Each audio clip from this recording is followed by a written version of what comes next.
Amazing day so far. We got a super early start and went for a walk around a nearby lake. It was just so nice to be outside in nature and taking in all the sights and sounds. It was just such a peaceful start to the morning. It is a gorgeous day here in sunny Southern California. It's currently about 73 degrees and it's going to get up to about 83 today. It's gorgeous, as you guys can see. See that there's the cloud count is 0. It's as much as I love my feathery, wispy clouds, you can't beat a day where there's absolutely no clouds in the sky. So absolutely love this blue sky. So I wanted to just jump on. As we were sitting on my cousin's deck yesterday having breakfast, I was admiring this flower, this rose right here, which I told you guys about yesterday. And actually something really amazing happened. I was sitting on the deck and I was admiring this flower and I was thinking about spirituality being an individual journey, and we'll talk about that in a couple minutes. But shortly after, I'm sitting there and I'm just feeling drawn to this flower and I'm feeling like there's some energy around it, and couldn't quite put my finger on it at first. But I said to my cousin, I'll share with this really personal story with you guys. I said to my cousin, was your mom really fond of roses? Did she have a connection to roses?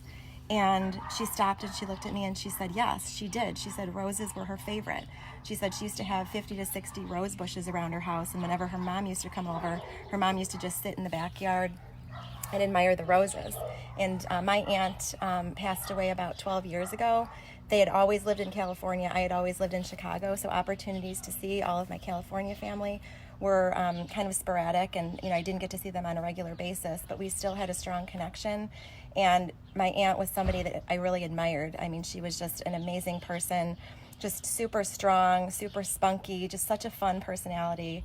And it was obviously a really hard time for our family when she passed away, but it's such a testament though to how our loved ones are always with us. And I talk about this all the time, how it's so important to get out in nature and connect. And I definitely felt the connection with her mom. I feel the presence of her mom. And she kind of stopped when I said, were roses your mom's favorite flower?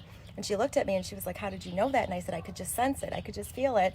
And then she went inside and got a picture that she has in a frame of her mom on her last Mother's Day here on Earth, cradling a rose, much like I'm holding this rose right here.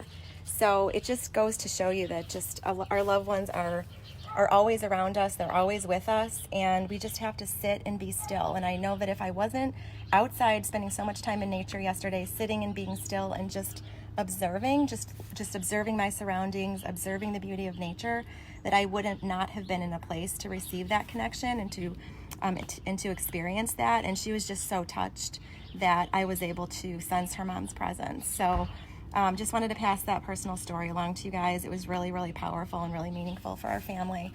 So I wanted to move on to talking about spirituality being an individual journey. And for me, this was a huge game changer. Once I embraced the truth that spirituality is an individual endeavor, decisions I started to make, things I started to do on a daily basis changed radically. And let me first talk about, about kind of conditioning. We are accustomed to operating in groups. We're accustomed to operating within work groups and families and clusters of people and have people around us all the time, and aren't really conditioned to sit in stillness and to sit and connect with our higher selves. But spirituality very much is an individual journey. We come to this earth with predetermined, pre-selected lessons to master. And I view this earth as a classroom. This earth is a place where we can move around through free will, and through free will we are able to connect and call in the experiences that we need to in order to master our lessons. So just like I was sitting on the deck yesterday observing this flower from afar, that's our role that we play in other people's journeys. And as much as we want to make decisions about our lives and we think about everybody else, we think about how it affects them, we need to stay firmly focused on our journey and doing what's right to align us with our higher selves. And everything else will, everything else will play out the way that it's supposed to. This was something too that it was hard for me to get my head wrapped around early in my journey. As I started to explore spirituality and dive into all of this, I wanted to bring everybody along with me because it's absolutely amazing. You just live life from a different perspective. You start to peel away the layers of your ego, start to connect with your higher self, and life just has so much more meaning this way. And I remember even a conversation that I had had with my former husband at one point. I told him that I went to see a psychic, a spiritualist, and it was sort of an invitation of sorts. I was kind of like, this is so cool, you should explore this. This is something, that would be amazing to do together. But he just wasn't at that place. And there's no judgment in that. It's just that I didn't quite understand that everybody awakens, everybody blooms on their own timetable. Just like everything in nature. I go back to that all the time. Everything in nature blooms in its own season. This rose blooms in its own season. Different flowers bloom in their own season. Early spring, mid-spring, late spring, summer, fall. We've got flowers blooming all throughout the year, and nature is never in a hurry. All we need to do is sit back and observe and let the flowers bloom on their own time.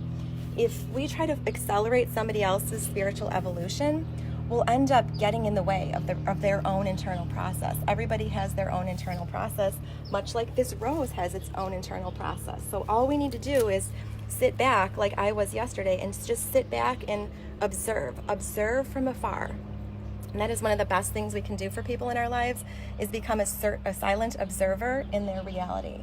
Because what would happen? Think about that. If we didn't observe this rose, what would happen if we tried to get in there and say, oh, look, it's a tiny bud and the bud is getting bigger and I just can't wait until this rose opens. If we came over here and tried to pry the petals open before it was ready to bloom, we would end up crushing it. We would end up ruining the flower. And the spiritual journey, this whole human experience, is much like that. There's nothing that we should be doing to try to accelerate or force somebody else's spiritual development. And that was a game changer for me when I learned to just sit back. I'm so anxious to share all of my, this knowledge and wisdom and all of this, all of that I've worked so hard over the years to accumulate and acquire. But I need to understand, and everybody needs to understand, that we're all on our own journeys. And some people may not be ready to awaken. We experience catalysts all throughout our lives. Catalysts come in many forms. Catalysts are ways, they're modalities that the universe uses to help awaken us. And they can come in the form of music. They can come in the form of a piece of artwork, a poem, a conversation with a perfect stranger. Really anything that plays a role in awakening us is a catalyst. And they don't always have to be huge monumental catalysts, such as a move or a huge life event. They can be something very, very small. But those catalysts are what will organically stir parts of people's souls and prompt them to awaken. So I just wanted to share that with you. For me, that was a game changer, realizing it's an individual journey. And yeah, that can be challenging. That can be challenging because we want to balance our need to connect with our higher selves and do what's best for us with our obligation to other people.